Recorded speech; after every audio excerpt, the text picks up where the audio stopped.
entrando no ar. Debate 93.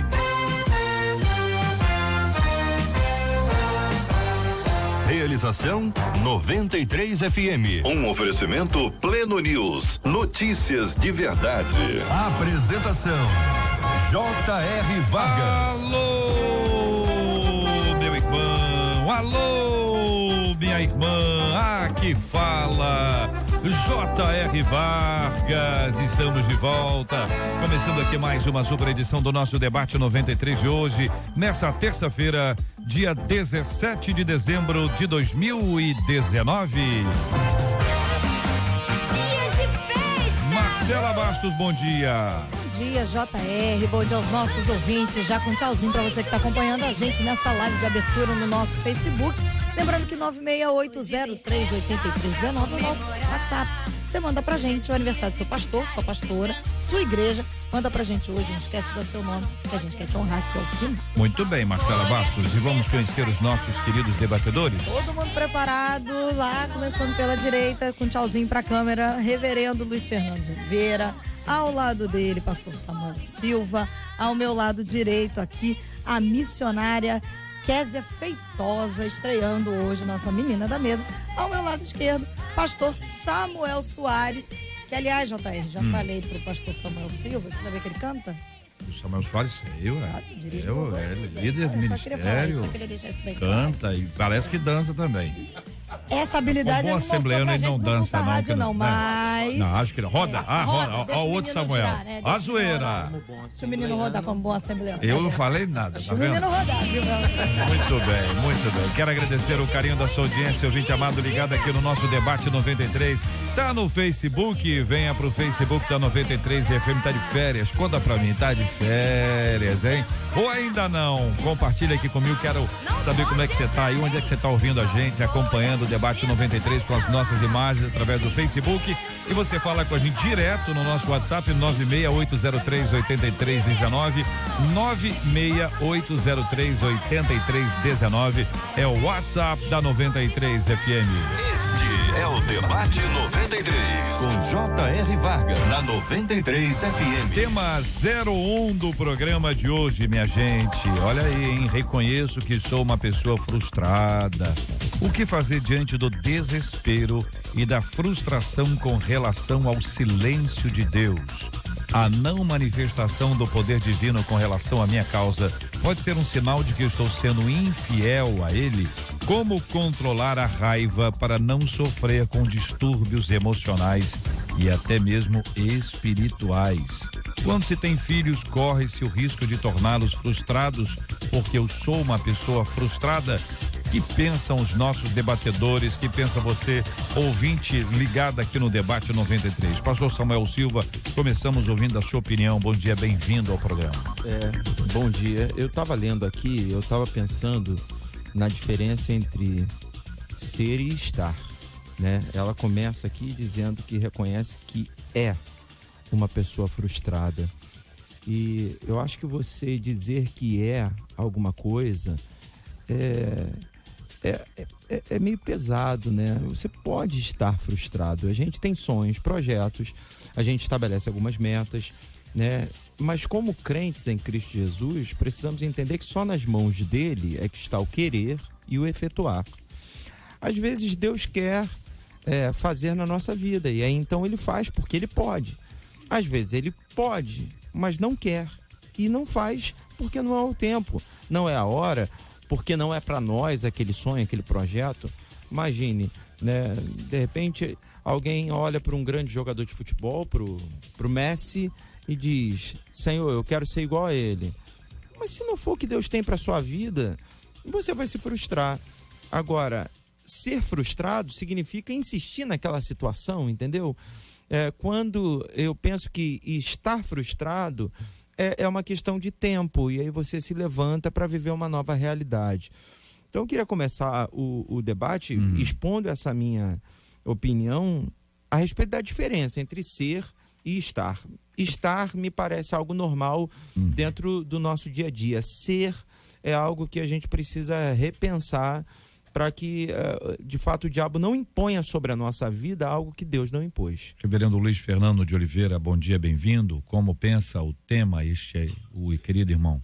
Muito bom dia, JR, debatedores e amigos que nos ouvem nesta manhã ainda. Frustração é uma ação inerente ao ser humano. Todo ser humano, em regra geral, já viveu ou vai viver alguma frustração. A questão é como é que ele vai reagir, como é que essa pessoa reage diante dos fatos. Se ele for resiliente, que esta deve ser a referência, ela vai conseguir superar as adversidades, porque o pastor Samuel fez essa comparação muito interessante entre ser e estar. E eu até colocaria uma segunda palavra dentro desse contexto, porque entre a frustração tem a decepção. E a pessoa precisa saber diferenciar e trabalhar isso consigo mesmo. Se ela não conseguir entender que frustração faz parte é inerente a nós, seres humanos, ela vai ficar prostrada. E não é esse o propósito que a própria frustração traz para nós. A frustração nos ensina a amadurecer e a crescer.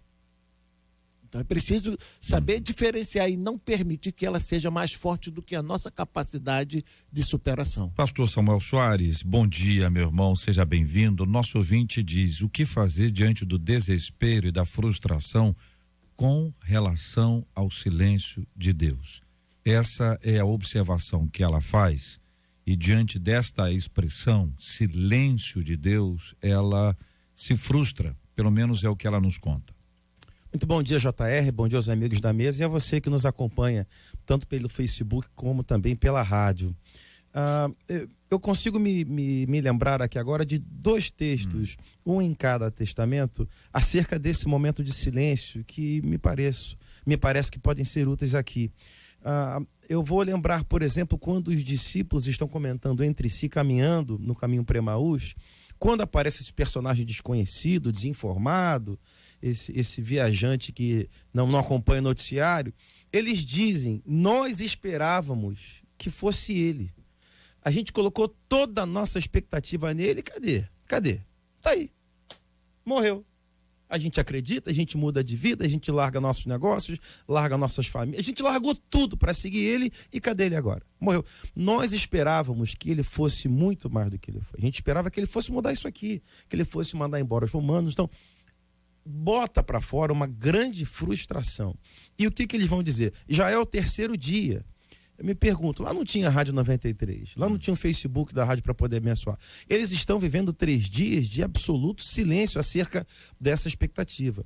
Eles estão vivendo 3 dias de absoluto não ouvir a voz de Deus, porque para eles tudo morreu ali. Um outro exemplo que eu lembro também é no livro de Ruth, quando aquela avalanche de desgraças a alcança, e ela chega a dizer no versículo 13 do primeiro capítulo: porque por vossa causa a mim me amarga o Senhor o ter descarregado a sua mão contra mim.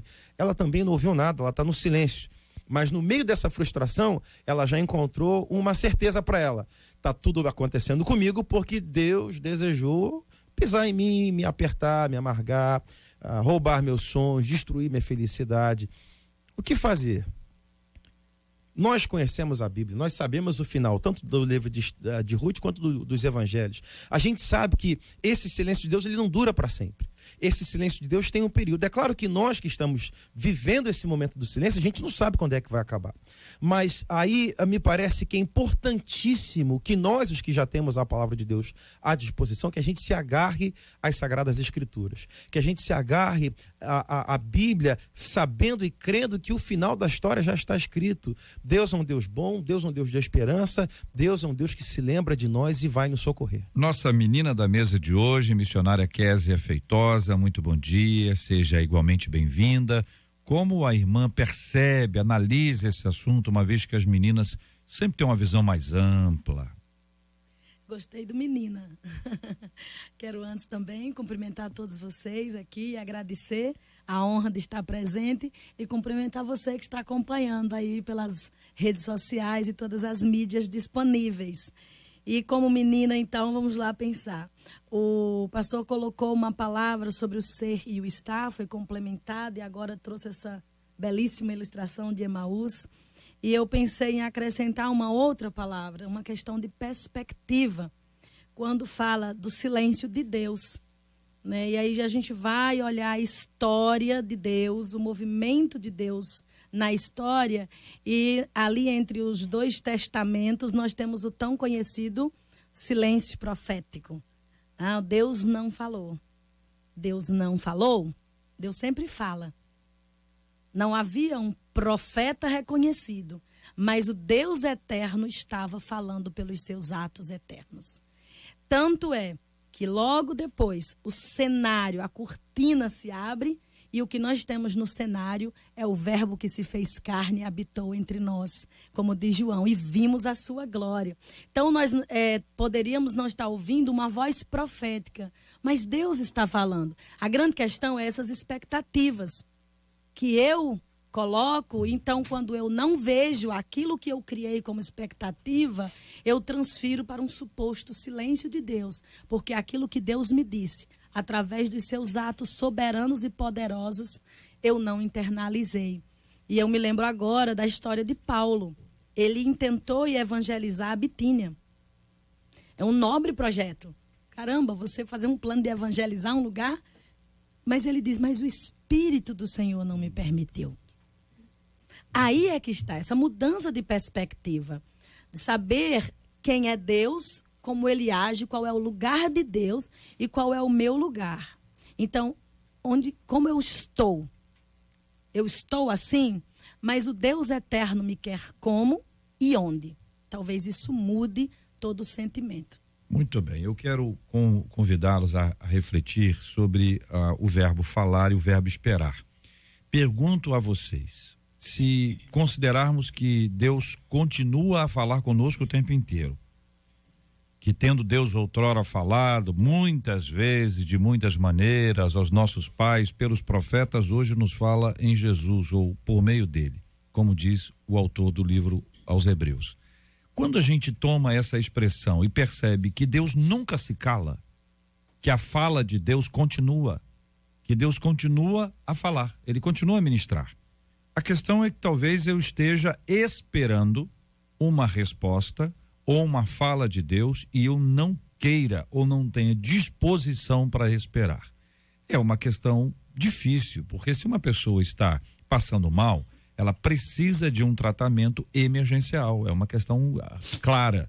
Uma pessoa precisa de cuidados imediatos. A gente quer uma resposta imediata. Faz parte desse tempo que a gente vive. Tudo muito rápido. Mas não tem uma diferença aqui entre Deus não falar e eu não aguentar esperar? Esperar o quê? Não é a fala, Deus já falou. Às vezes é o tempo de eu aguardar, de eu colocar isso em prática, de eu buscar a orientação de Deus, de alguma forma estreitar esse meu vínculo com ele para poder finalmente ouvi-lo até melhor, porque ele não deixa de falar. E aí? Eu penso, JR, que nós somos muito ansiosos. A coisa parte da ansiedade. E o pior ainda é que nós queremos que Deus haja no nosso tempo.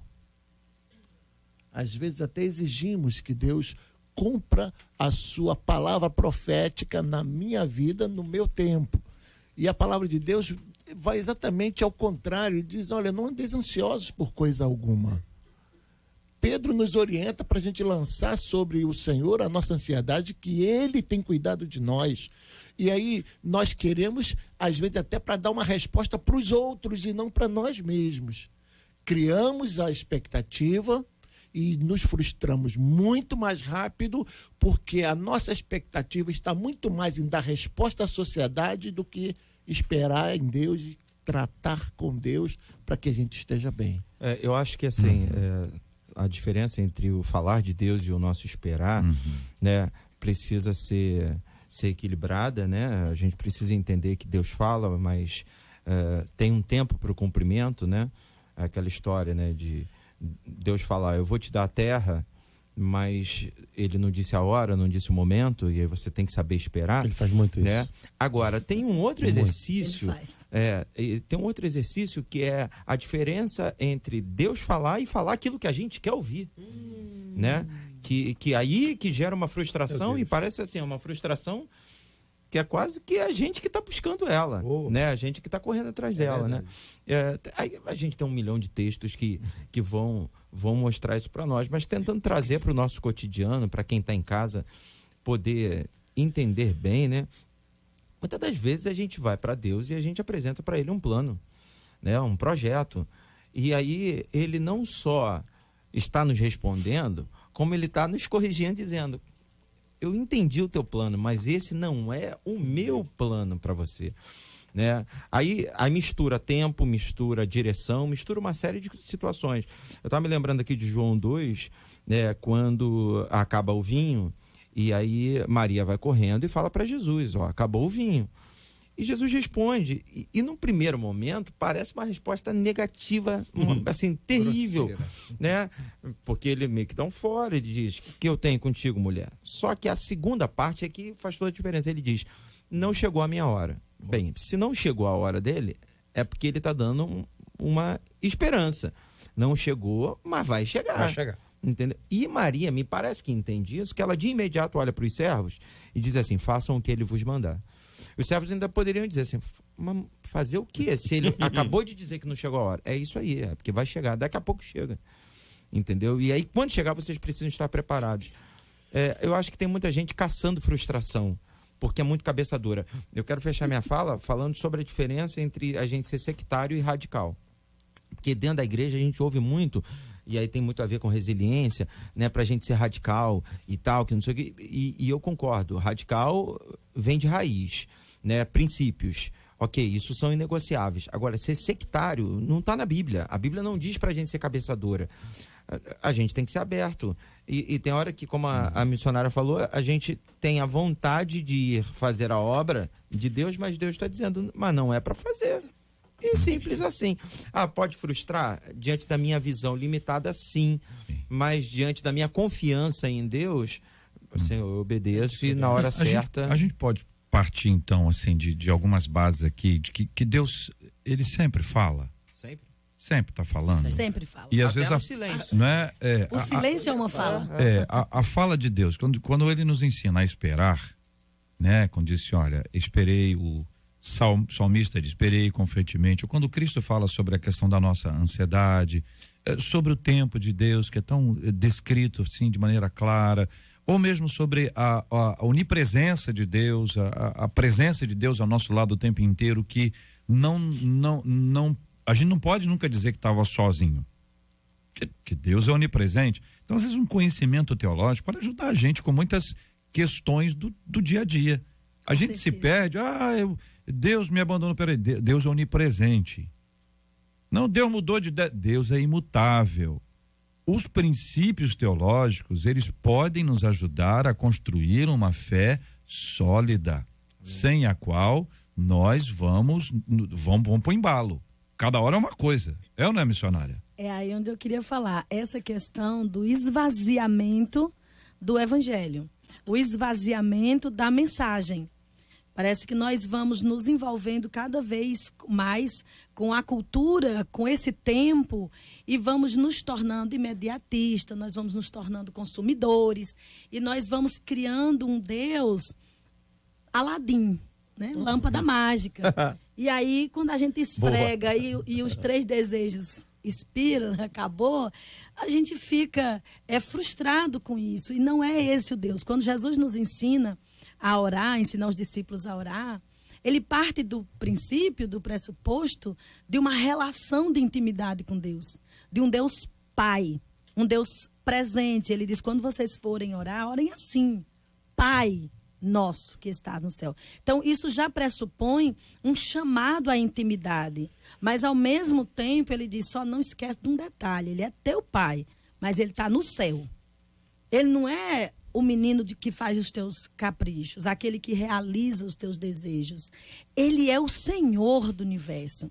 Então, quando eu digo de perspectiva, é nós trazermos de volta isso que você colocou, dos princípios da palavra de Deus, o que a Bíblia diz sobre Deus. Eu preciso voltar para Deus, como a Bíblia diz. Jesus disse para a mulher samaritana que eles estavam adorando o que eles nem estavam conhecendo.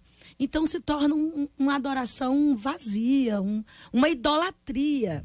E aí nós vivemos, eu vou para Deus porque eu quero que Deus me dê o sucesso.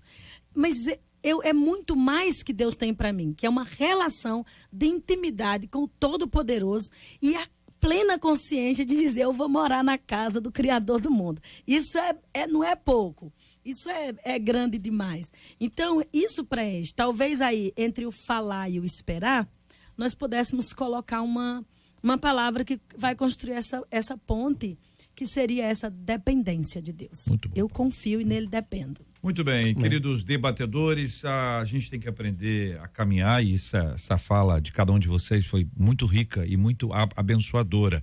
Saiu uma pesquisa nova agora, a Marcela vai compartilhar conosco, aqui talvez traga para nós assim uma certa surpresa, ou pelo menos para alguns, para outros talvez seja apenas uma questão de uma constatação. Pode parecer também, e aí eu quero chamar a atenção do nosso ouvinte, uma perspectiva preconceituosa.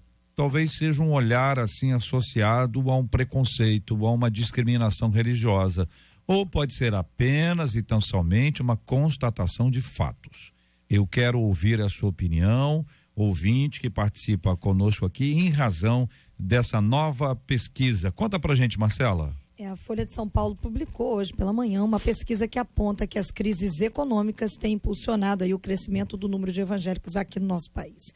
Segundo os economistas responsáveis, são 3 pelo estudo, os brasileiros atingidos por crises acabam se tornando mais suscetíveis ao que eles chamam, abre aspas, de forte retórica religiosa de cura dos problemas pela fé apresentada pelas religiões evangélicas, fecha aspas. À luz da Bíblia, como é que a gente analisa a pesquisa, a conclusão e o posicionamento cristão no Brasil? E aí, debatedores, é uma pesquisa, né? Fruto de estudos de economista, né, Marcela? Estão associando as questões econômicas, não é isso? As questões econômicas às questões religiosas, economia e religião andando aqui juntas. O que vocês pensam sobre esse assunto, debatedores? Me parece que há um pouco, ou há mais do que um pouco de preconceito, talvez muito preconceito, porque a nota não aponta para religiões, a nota não aponta para a fé. Ela aponta exclusivamente para, não é nem os cristãos, ela aponta para os evangélicos. Mas se por um lado tem preconceito, e tem bastante, por outro lado também tem, infelizmente, muita verdade. Muita verdade. Porque, eu não sei como é que os amados aqui pensam, mas me parece que é um lugar comum, que boa parte dos evangélicos, na sua ação de pregar o que seria a palavra de Deus, o que seria o evangelho, a gente associa como, não como um subtópico, mas como tema, como chamada da matéria, né? Como capa.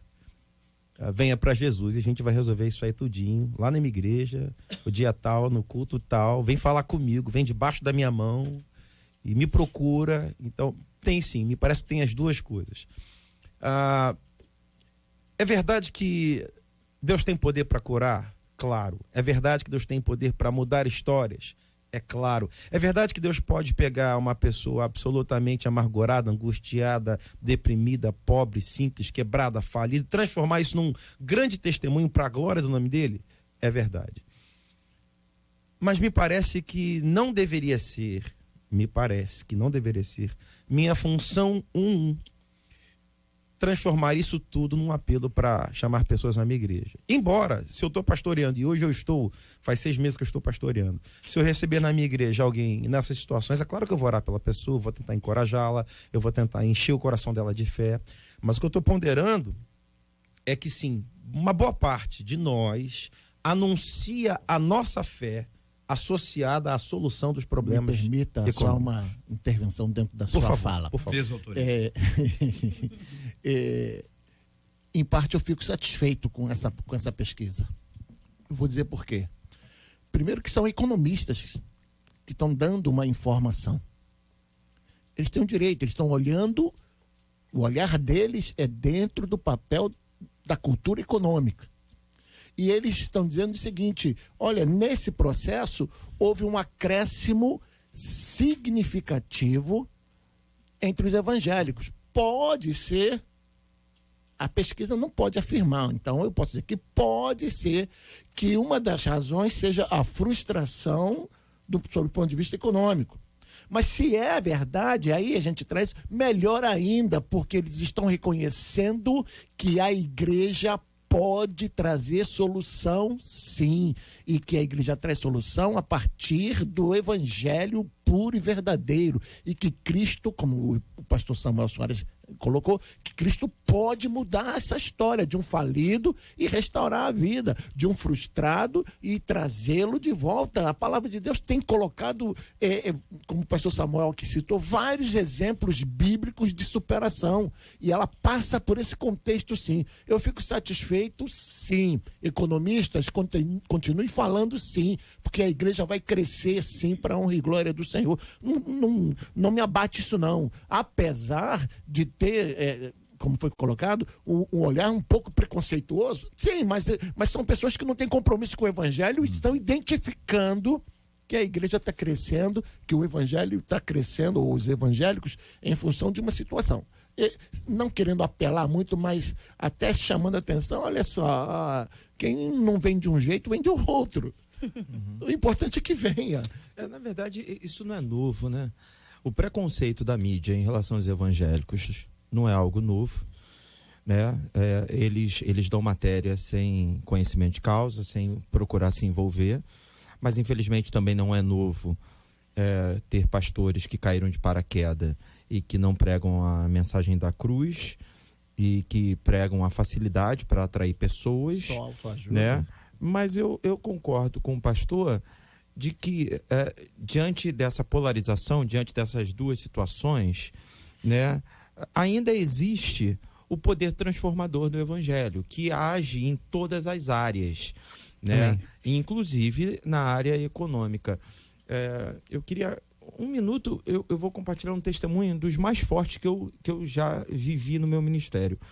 Eu fui ministrar numa igreja, né? Fui com o Ministério Nova Jerusalém. Nesse dia a gente cantou, eu fui pregar. E no final do culto, um irmão veio e, aliás, quando eu cheguei, ele falou assim: não, por favor, não saia sem que eu possa conversar com você.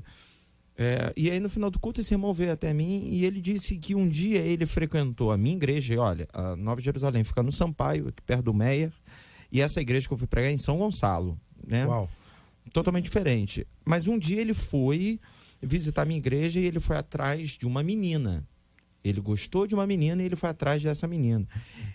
E nessa época ele era envolvido com coisas erradas, tráfico e tal.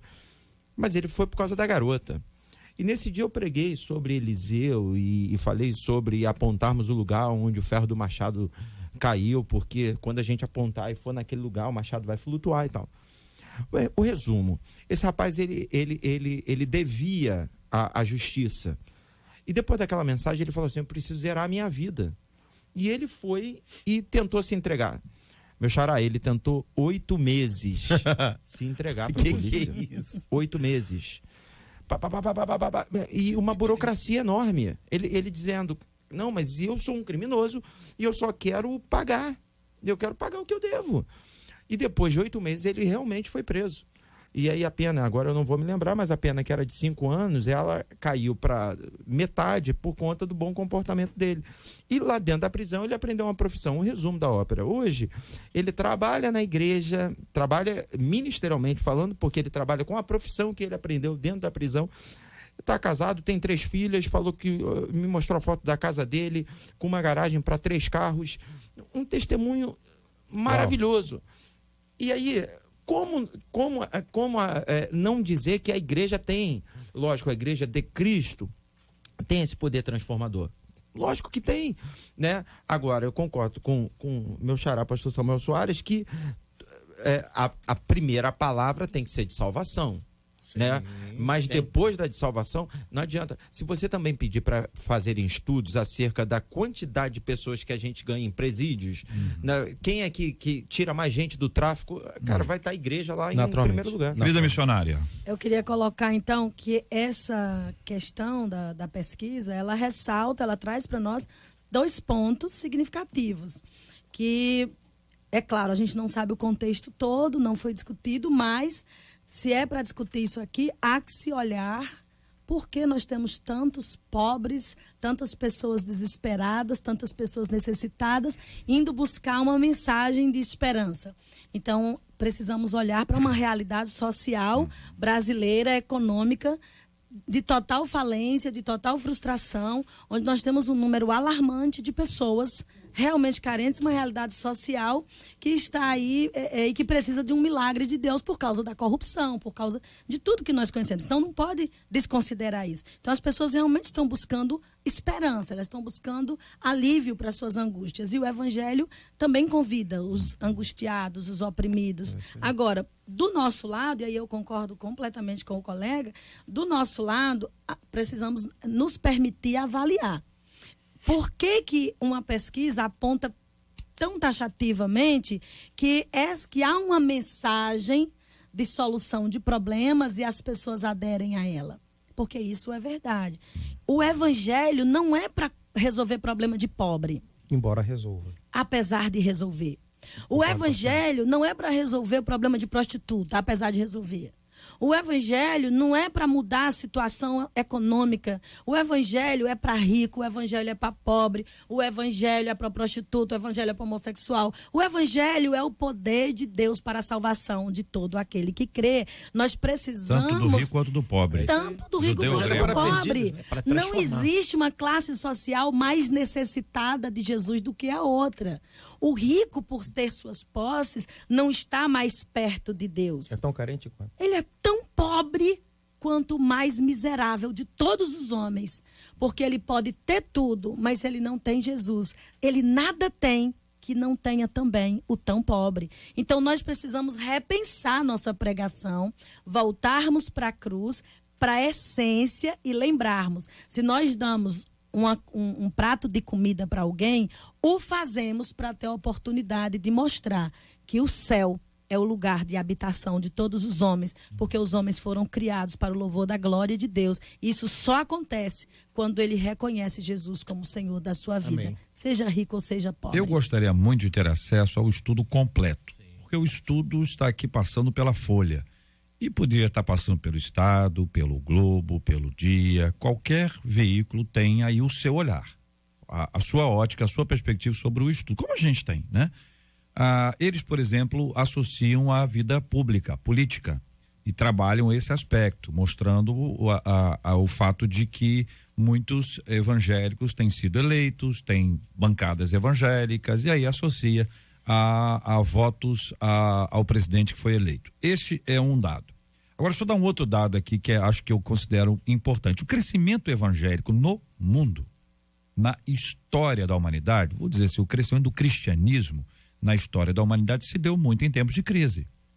Quando havia uma enfermidade, e esse é um dado muito interessante, quando havia uma enfermidade e aí eram pestes, a ciência era muito diminuta quanto ao seu desenvolvimento e as pessoas morriam por causa daquela febre, por causa daquela peste, e a população sã corria de lá e os cristãos corriam para lá.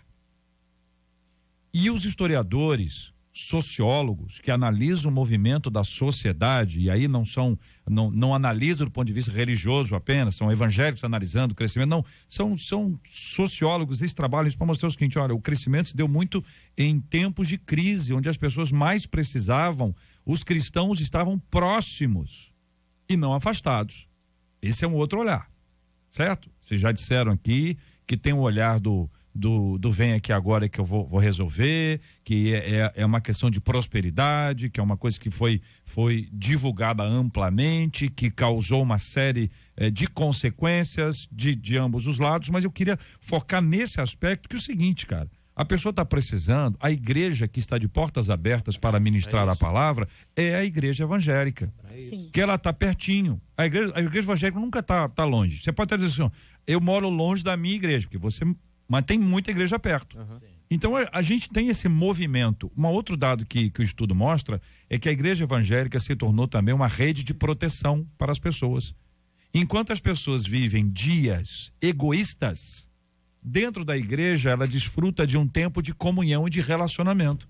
Olha, se não é fato isso, sim, não é verdade que você diz assim, olha, eu tenho amigos, eu tenho irmãos, né? Eu tenho família, mas a igreja é a minha casa. E daí como tem crescido os pequenos grupos. Pequenos grupos e sabe, e você tem esses encontros segmentados de mulheres, de homens, de adolescentes, de crianças, de jovens, de idosos agora, muito forte. Você tem esses grupos, você vai dizer assim, puxa vida, e é verdade, ele forma uma rede de proteção. Mas sabe uma coisa que o estudo também mostra? Que aquela que vende, a pessoa que vende, ela pode encontrar o comprador dentro do grupo da própria igreja. Sabe? Aquele que produz, ele pode encontrar. Então existe uma rede de proteção, existe uma rede de troca, existe um cuidado, e isso é verdade. Porque a igreja, eu quero agradecer, eu acho que o estudo vai ajudar muito. Porque as pessoas vão olhar assim, tem isso aí mesmo? É isso aí. Ainda que ele entre por esse objetivo. Não é? Porque assim, a igreja tem muita, tem distorção? Lógico que tem, uai. Como é que não tem? Mas, sobretudo, ela apresenta o evangelho que corre para as pessoas quando estão passando dificuldade. Eu só queria encerrar, pastor, para dizer para vocês o seguinte: é lindo quando a gente lê o Salmo 46. Deus é o nosso refúgio e fortaleza.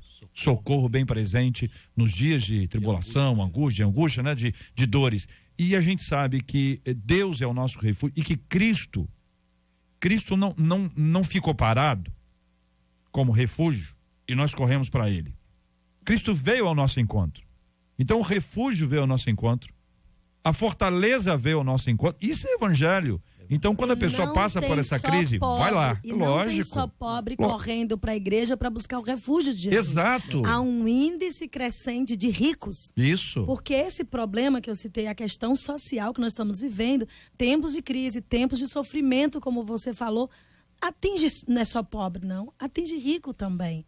E o evangelho chega em todas as camadas. Isso. Ele chega lá na cadeia e ele chega lá no bairro nobre, onde a gente não consegue nem bater na porta, porque não tem acesso. Mas o evangelho chega e alcança a alma daquela mulher muito rica, que gasta milhões com uma bolsa, mas tem uma alma angustiada, frustrada e vazia, e de alguma maneira o Senhor faz com que ela ouça a respeito de Cristo e o evangelho enche a alma dela, na crise dela, que não era a crise do pão. Parece que não, é um bom exemplo. Eu fico satisfeito com a pesquisa, JR, porque ela traz essa contestação por uma razão muito simples. Houve há pouco tempo uma outra pesquisa que mostrava pessoas que fracassaram economicamente e encontraram no suicídio a solução. Então eu queria só apontar o seguinte: que bom que esses economistas revelam, a partir do seu segmento, que a igreja é uma fonte de inspiração, é uma fonte de esperança, é uma fonte que pode resgatar a pessoa para que ela não seja levada, a partir da frustração, da decepção, de todo esse constrangimento, a dar cabo de sua vida. E a igreja acolhe, como o JR colocou aqui, a igreja acolhe, a igreja abraça e passa a atender dentro da necessidade daquela pessoa. A princípio pode até ser com uma cesta básica, mas depois ele profissionalmente pode usar desse direito, desse benefício, e a igreja atender e restaurar a dignidade dessa pessoa. Então, mais uma vez eu reafirmo, eu fico satisfeito com essa informação que a pesquisa econômica está mostrando para nós. O JR estava falando da rede de proteção. Sabe, quando a gente termina a faculdade, uma das coisas mais importantes que você carrega, além da informação toda que você assimila ali dentro, é o network, né? Você fez a odontologia, aí dentro da faculdade você conhece outros que fizeram e tal, e aí você vai montando consultório e tal, e vai trocando aquelas informações. A igreja, ela tem funcionado dessa maneira. né? Eu percebo que as pessoas elas acabam desenvolvendo um espírito empreendedor, né? Até diante O da evangelho dificuldade. transforma a mentalidade. Isso aí, até diante da dificuldade da sociedade, traz novas atitudes, da burocracia que existe para você conseguir, né? A igreja acaba sendo um agente facilitador. Mas é óbvio, né, que a gente também não pode ser aqui inconsequente e só incentivar todo mundo aí nessa linha e esquecer do evangelho da cruz, né, que em muitas situações vai falar de salvação vindoura e que não vai produzir um efeito imediato. Eu conheço pessoas que aceitam Jesus e continuam sofrendo durante um tempo, né? Mas, por outro lado... Mas aí está a questão da perspectiva. A questão da perspectiva.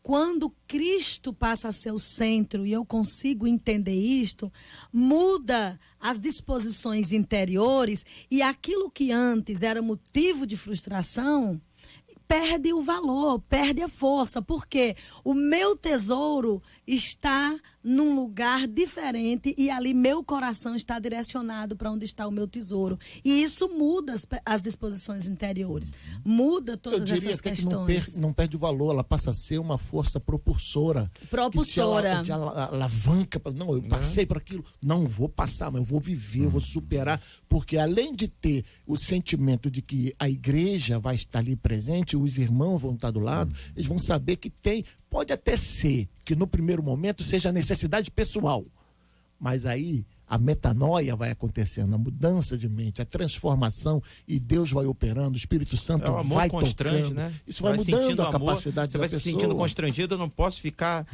sem fazer alguma coisa, né? E aí a igreja acaba sendo também influenciadora, descobrindo talentos. Muito bem, vocês falaram muito bonitinho, todos vocês 4, entendeu? Vocês fecharam com chave de ouro. Muito obrigado a vocês, muito obrigado aos nossos ouvintes que nos acompanharam na nossa transmissão pelo Facebook da 93, nós continuamos transmitindo, tô até mais lento agora, transmitindo aqui pelo Facebook da 93 FM, encerramos agora, vamos agora pro rádio em 93,3, direto sempre a 93 FM com você, assim como pelo nosso aplicativo e pelo site radio93.com.br. Estamos juntos no Debate 93. Marcela, você que é muito conhecedora da cultura carioca, eu ia perguntar isso pro pastor Samuel ou pro pastor Samuel. Você acha que a missionária Késia é natural dá 3 opções. Você acha que é Madureira? O bolão aí, é o bolão. Você acha que ela é de Madureira? Você acha que ela é de Bangu? Entendeu? Ou você acha, tá rindo de que, Luísa? Ou você acha que ela é de Pilares? Pelo sotaque. Rapaz. É carioca da gema. Carioca da gema. Onde ela veio, eu não sei, mas eu sei pra onde ela tá indo, que ela me falou ontem. Olha aí, tá até mudou o sotaque. Ela tá se mudando pra Paraíba. Pra Paraíba. Tem um ouvinte nosso aqui que falou que tá indo pra lá. Carioca da gema, lá de Serra Talhada, Pernambuco. Tô vendo. Muito bem. Na Inglaterra, uma mulher de 23 anos foi condenada à prisão perpétua depois de ter assassinado as 2 filhas. A Louise Porton dizia que as crianças de 3 anos e outra de pouco mais de 1 ano atrapalhavam, acredite, a vida sexual dela. A filha mais velha foi morta por sufocamento, já o bebezinho foi estrangulado. O julgamento da Louise durou 5 semanas e no tribunal a juíza disse o seguinte, que as meninas eram crianças sem culpa nenhuma, claramente vulneráveis e deveriam ter podido confiar na mãe para serem protegidas e criadas. E ao invés disso, a juíza disse para ela, a senhora tirou a vida delas. Bom, sabe que esse é um caso extremo que acaba nos assustando pelo fato de ser uma mãe com as suas filhas. Mas como é que a gente não permite que as nossas motivações egoístas matem pessoas ao nosso redor, ainda que esse matar não seja o físico? Quais os sinais de que eu posso estar me tornando alguém egoísta e preocupado apenas com os meus próprios interesses? Citamos Filipenses 2:3, que diz, nada façais por contenda ou por vanglória, mas por humildade, cada um considere os outros superiores a si mesmo. Quem começa, Marcela? Com a missionária. Missionária. Já foi dito, né? Cada um considere os outros superiores a si mesmo. E aí, mais uma vez, o espírito desse século é consumista, hedonista, vaidoso, onde eu busco os meus interesses, a minha felicidade, custe o que custar, é meu direito. Por isso que é tão perigoso uma pregação de direito humanista, né? Eu tenho direito, e em cima do meu direito, mate-se você, morra você, e eu realizo aquilo que é o meu desejo. Então, isso é muito perigoso. E aí, o que eu quero colocar é a palavra de Jesus. Onde estiver o seu tesouro, ali estará o seu coração. Então, se o meu tesouro está na vida sexual, se o meu tesouro é a questão financeira, eu vou girar em torno disso. Agora, quando o meu tesouro está no céu, é lá no céu que está o meu coração. E aí, Paulo diz aos Colossenses, pensai nas coisas do alto, onde Cristo está assentado. E aí sim, tudo que é bom, tudo que é justo, tudo que é puro, tudo que é perfeito, tudo que é de boa fama, se alguma virtude há e se algum louvor existe, ele diz, seja isso que ocupe o vosso pensamento. Nós só vamos conseguir olhar o outro, ainda que seja a menor das crianças, superiores a nós mesmos, volto na perspectiva. Quando voltarmos a entender Deus como as Escrituras o apresenta e ele se tornar realmente o foco da minha devoção cristã.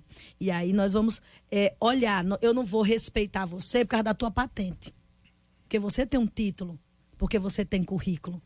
É porque em Cristo eu sou levada a te olhar como superior a mim mesma. Daí eu abro a porta para você, eu não grito com você. Não é porque eu estou com medo de perder meu emprego. É porque você representa Jesus Cristo. E isso muda tudo. O problema é chegar a essa maturidade. E aí é o evangelho, a metanoia, que o evangelho vai... Não é fácil. Por isso a pregação do evangelho. Não é fácil. É todo dia. Porque nós constatamos isso todo dia. As disciplinas espirituais. Às vezes até dentro de casa a gente constata isso. Ninguém quer ser inferior. Ninguém quer se colocar na condição... Principalmente em casa, né? De inferioridade. Na família. Pois é. Então, se começa em casa essa lição, a gente começa a ter dificuldade para poder transmitir lá fora. E a igreja precisa trabalhar isso. Porque se a gente não for exemplo dos fiéis... Como é que vamos ser lá fora? Se nós não tirarmos os patamares dentro da igreja, deixarmos um plano onde Jesus é o centro e com ele todos nós nos relacionamos e uns com os outros, como nós vamos levar isso para fora? Eu proponho a seguinte reflexão. Qual o papel dos púlpitos de nossas igrejas diante de tragédias como essas? É possível que o que foi posto pela missionária Kézia, o que foi proposto pelo reverendo Luiz, isso se materialize sem os púlpitos? Ora, que tipo de sermão, que tipo de mensagem eu trago para o meu púlpito? Porque a gente está falando aqui sobre considerar o outro, a gente está falando aqui sobre enxergar no outro, a gente está falando sobre o exemplo de Cristo. Isso acontece da onde? Isso faz um download de algum cloud e entra na pessoa? Ou será que isso passa pelo Tem que ser pregado. púlpito? Tem que ser pregado de novo, o arrependimento, o quebrantamento, humildade, Mas servir não é uns só no aos púlpito, outros é a em partir de amor. nós. Sim, mas então nós voltamos no Mas há tópico uma anterior. responsabilidade Que eu tô daquele ensinando na que minha tem o igreja. compromisso Isso. da pregação da palavra. Sim, né? mas aí quando a gente está falando de egoísmo é um problema que é fruto do pecado. Então, vamos à teologia de novo. O pecado, ele entrou na humanidade toda, todos nós fomos contaminados e a única possibilidade de nos vermos livres do impacto do pecado na nossa vida é Jesus. Amém. Então, enquanto eu entender que é o meu sacrifício pessoal, o pecado, o impacto do pecado, o pecado vai estar sempre, mas o impacto dele na minha vida vai continuar. Aliás, vai estar travestido de humildade, de dedicação, sabe, de constância, só coisa boa. Só que não é verdade, porque aquilo está ocupando o lugar de Cristo. É como se você pudesse colocar Cristo de lado e colocar o meu esforço pessoal, o meu empenho pessoal nisso. O egoísmo tem várias caras. O egoísmo tem uma cara espiritual que é muito complicada, que é perigosa. o chamado culto egocêntrico, né? Você tem o antropocêntrico, o homem está no meio, você tem o teocêntrico, Deus está no meio. E esse processo do ego, do antropos, aí vai estar envolvendo a gente o tempo inteiro. Então isso vai desde o púlpito, a responsabilidade da fala, como atinge... Eu queria fazer um apelo, porque a gente precisa ler mais a Bíblia. Sim. A gente precisa estar mais... Parece que todo crescimento espiritual depende de uma pessoa. Então, supondo que essa igreja tenha 100 membros. 100 membros. Se o pastor for fraco... A igreja toda é fraca. Tá certo? Então, agora, é isso? Essa lógica é essa mesma? Ou você pode ter entre os 100 ali um crente que vai, não, vou ler a Bíblia, eu estudo a Bíblia, o cara estuda. O pastor é fraco, o pastor prega um negócio, daqui a pouco ele está em outro lugar, para onde que ele foi? Não voltou mais. E é legal, às vezes é divertido, é gostoso de ouvir, só não tem conteúdo. Esse que é o detalhe do negócio, é aquele suco, sabe aquele, vocês já viram isso, no hospital tem muito isso, né? Você vê um suco, parece um suco de laranja, você olha e fala assim, rapaz, suco de laranja deve estar maravilhoso. Aí quando você experimenta, você diz, mas o que é isso aqui? Já passou por isso ou não? Você fica tentando descobrir que suco é esse? Alguém disse, ué, é laranja. Eu morei numa pensão durante alguns anos, minha vida é muito assim, intensa, e lá, algumas noites a gente tinha omelete de nada. Omelete de nada, você bate o ovo, né? E quem sabe fazer omelete, bate o ovo. E aí ela pegava o queijo e segurava o queijo na mão e passava por cima da frigideira. Mas o queijo está na mão. Voltava o queijo na geladeira, inteirinho, o queijo. Aí virava o omelete, era aquilo ali. O que era o omelete? Omelete de nada. É mais ou menos isso. Parece o evangelho, parece um suco de laranja, não é. Então a gente precisa pegar, estudar a Bíblia. A gente está aqui há muitos anos encorajando você a estudar a Bíblia. Para que você leia a Bíblia, estude a Bíblia, medite na palavra do Senhor. Não é crente do YouTube, porque antes também não tinha YouTube. Boa.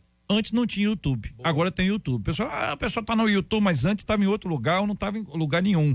A gente tem que buscar, e isso tem que ter um esforço pessoal, tem que capinar para poder plantar e para poder colher. A gente tem que ter um empenho de ler, de meditar, de estudar. A preguiça é uma coisa terrível. Verdade. Entendeu? E a Bíblia diz, vai ter com a formiga, ó preguiçoso, é para ensinar que a formiguinha trabalha o ano inteiro para depois desfrutar na época do inverno. Muito obrigado aos nossos debatedores. Você está ligado no Debate 93 com J.R. Vargas. Ter aqui de coração a presença dos nossos debatedores hoje, nesse dia especialíssimo, dia 17 de dezembro. Pastor Samuel Silva, obrigado, um abraço, meu irmão. Muito obrigado mais uma vez pelo convite, a oportunidade de estar aqui aprendendo um pouquinho com vocês. Quero mandar um grande abraço especial hoje pro meu pai. Na verdade, domingo que vem ele está completando 80 anos. Maravilha. Mas hoje a gente vai fazer um culto de celebração na nossa igreja. Na verdade, eu brinquei dizendo que é igual festa de judeu, né? São 7 dias de festa. Domingo a gente vai estar celebrando de novo. Mas eu, como não vou estar na rádio aqui no domingo, quero mandar um beijo, um abraço pro meu pai. Pode vir. Então eu venho só para isso, tá? Pode ser?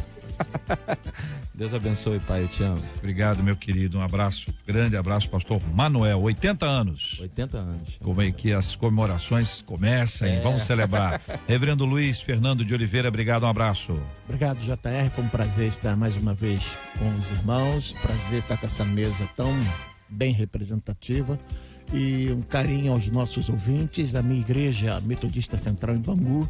E deixar só uma palavra do Evangelho de João 16:33. Tenho dito isto para que vós tenhais paz. No mundo tereis aflições, mas tende bom ânimo. Eu venci o mundo. Muito bem. Pastor Samuel Soares, obrigado, meu irmão. Forte abraço. VJR, pelo convite, é sempre muito bom estar aqui, os amigos da mesa, você que nos acompanhou até agora. E quero deixar um beijo muito carinhoso para todos os irmãos lá da Assembleia de Deus Bom Sucesso e em especial da congregação Porta Formosa. Deus os abençoe, um beijo grande. Maravilha. Querida Késia Feitosa, missionária, que é também escritora, que nós já acompanhamos aqui hoje, acho que está todo mundo assim querendo ler os seus livros, viu? Ai, que bom. Por causa da sua habilidade da fala, gentileza, uma forma de se expressar com muita simplicidade e profundidade. Está lançando o livro Filhos de Pastor, Marcas de uma História. É um livro que está sendo lançado aqui nas plataformas digitais da MK. Está disponível em todas as plataformas. Filhos de Pastor, Marcas de uma História. Parabéns pela obra. Muito obrigada. Eu agradeço todas as palavras carinhosas e quero mandar esse abraço muito especial para os filhos de pastores, que como eu conhecem o lado de dentro, atrás das cortinas do púlpito, vivem essa labuta da vida ministerial de uma maneira diferente dos outros membros da igreja.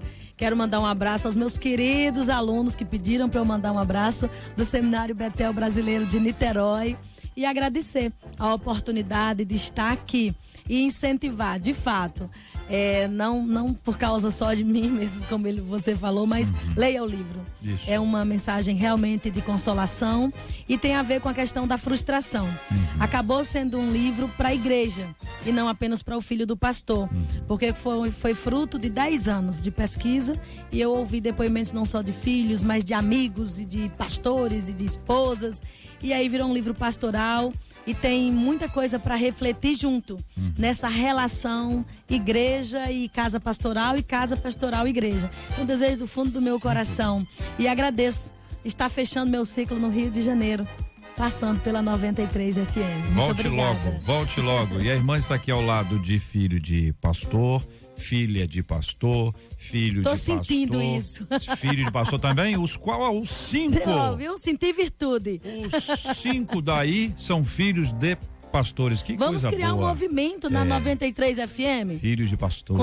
Com filhos de pastores? Bonito que tal? Isso. Bonito isso. Muito bom. Muito bom. Kézia, parabéns pela obra. Obrigada. Que Deus continue abençoando o seu ministério. A irmã está indo para Paraíba agora. Vai para que lugar? Vou para João Pessoa, dirigir o internato lá, formação de ministros, missionários. Tem bons amigos lá, hein? Opa! João Pessoa, uma terra sensacional. Indo para João Pessoa, faz uma visita no Alto do Mateus. Tá? Alto do Mateus, olha não falta quarto no internato para hospedar, meu Deus do céu. Fiquem à vontade para conhecer Betel. Inteira. Filhos de Pastor, Marcas de uma História. Você pode encontrar essa obra da Kézia Feitosa na Amazon Kindle, Google Play Livros, iBooks, Kobo, todo mundo, né, Marcela? Todas as plataformas. Todas as plataformas, não deixe ver. Eu fico aqui pensando que eu falo que eu gosto de ver as movimentações do Senhor, né? O JR tocou no meu potinho de gratidão e fico pensando durante o dia, a maneira como Deus se movimenta. Porque a gente programa o programa, né? A gente faz a pauta, mas Deus é que de fato conduz. Enquanto a missionária falava, eu não sabia que o reverendo era filho de pastor também, mas enquanto ela falava, eu dizia, pastor Samuel, ela, eu, reverendo. Deus é bom, viu? Ele cuida. O tempo todo. É desse jeito que ele cuida da sua vida. É ele falando. Ele falando. Ele nunca deixa de Seus falar. atos poderosos. É maravilhoso isso. Eu quero só registrar para os nossos ouvintes tomarem conhecimento que a Marcela faz toda a produção do programa, faz tudo isso debaixo de muita oração, direção de Deus. Então é uma bênção ter alguém como ela, com a sensibilidade espiritual e com a habilidade técnica, porque é preciso ter habilidade. E outra coisa que é preciso ter é paciência, porque não são todos debatedores fofos como vocês. Não é, Marcela? Alguns demoram a responder, alguns dizem que vem, mas não vem. Não é verdade? Mas é época de final de ano, é época de sorrir e de agradecer. Então nós estamos aqui registrando o carinho de cada um de vocês aqui, que fazem com que fique ótimo, e ela no comando disso tudo. Bênção pura, Marcela. Deus é maravilhoso. Vamos dar parabéns? Parabéns. Pra quem vai parabéns Pastor hoje? Rogério Afonso, que ele é da igreja, do Ministério Restaurando Sonho, ali do de Caxias, faz aniversário hoje. Pastor Andréia Penelo, da Igreja Nova Vida Ágape, da Vila da Penha. Quem mandou pra gente foi a ovelha Ana Lúcia. Pastor Luiz Cláudio, da Primeira Igreja Batista lá em Macaé. Pastor Manuel Silva. A ovelha Edilane, da Igreja Nova Jerusalém, ali em São Paulo. A ovelha mandou. Pastor Ângelo Ventura, do Ministério Terra do Deus Vivo, lá em Belfort Roxo, nosso debatedor também. Quem mandou pra gente foi a ovelha Andréia. Pastor William Vasconcelos, da Assembleia de Deus Ministério Internacional Nação Forte. Quem mandou foi a ovelha Deisa. E pastor Mário Miller, da Igreja Batista ali em Petrópolis. E hoje é dia do pastor presbiteriano, em razão de ser o aniversário, de ser a data da ordenação do primeiro pastor presbiteriano brasileiro, o irmão José Manuel da Conceição. Isso foi lá em 1865, no dia 17 de dezembro de 1865. Então tem 154 então, quero anos. lembrar de mandar um parabéns ao meu esposo, pastor presbiteriano. Quem é o seu esposo? Pastor Rui. Pastor é Rui. Rui. Não é Rui, é Rui. Ele é ótimo, né? É. Um abraço, pastor querido. Parabéns para ele e todos os pastores. Hoje eu pedi um presente de aniversário para 2 irmãos. É muito, Marcela, pedir presente? Fica chato? Né? Eu pedi para 2 irmãos nossos, assim, dois irmãos da nossa comunidade, né? O Gabriel e o Bruninho, então, entendeu? Gabriel vocês não entenderam ainda? E Bruninho, cada um 2. 2:30 da tarde começa. Cada um 2. Presente, Só isso eu tô assim, ó. Entendeu? Vapt. É o início do presente dele, vocês não estão entendendo? Entendi. Parabéns a todos Luiz os... Fernando tá triste, ó. Lá em Doha. Nosso parabéns Não, eu vou aqui torcer, a eu vou todos os torcer. nossos debatedores, pastores presbiterianos, a todos os pastores presbiterianos que nos acompanham. Receba o nosso abraço na figura do nosso pastor presbiteriano, que é o JR. Nós nos alegramos e pedimos a Deus que abençoe a vida de vocês sobremaneira, que o óleo nunca falta. Amém, amém, amém. Vamos orar, gente? Vamos apresentar os nossos temas diante de Deus em oração. Vamos lembrar com carinho dos nossos ouvintes que têm passado por lutas físicas, emocionais, espirituais. Vamos orar pela cura. Também vamos orar por consolo aos corações enlutados, por esse lindo povo de Deus que nos acompanha agora. Pai Santo, Pai de amor, nós glorificamos o Teu nome nesse dia tão lindo. E nesse momento de oração, nesse momento de prece, nós unimos, Senhor, a nossa fé a milhares de pessoas que nos acompanham. Queremos apresentar ao Senhor e interceder por irmãos que hoje vivem uma angústia, que hoje vivem uma aflição, que hoje vivem uma perda, que hoje vivem um momento de lamento. Queremos pedir ao Senhor que se lembre deles e que suas mãos estejam agindo em favor de cada um deles, oferecendo livramento, oferecendo socorro, oferecendo consolo, oferecendo cura, oferecendo renovo, Pai, que o teu povo seja visitado de uma maneira gloriosa nessa tarde de terça-feira, que haja o teu agir favorável sobre cada um deles. Pedimos também, Senhor, sobre aqueles que hoje precisam de uma resposta e talvez se vejam diante desse grande inimigo chamado frustração, que eles entendam que o Senhor é bom, que eles entendam que a sua benignidade dura para todo sempre, que eles entendam que o Senhor está com eles, como o Senhor disse que estaria.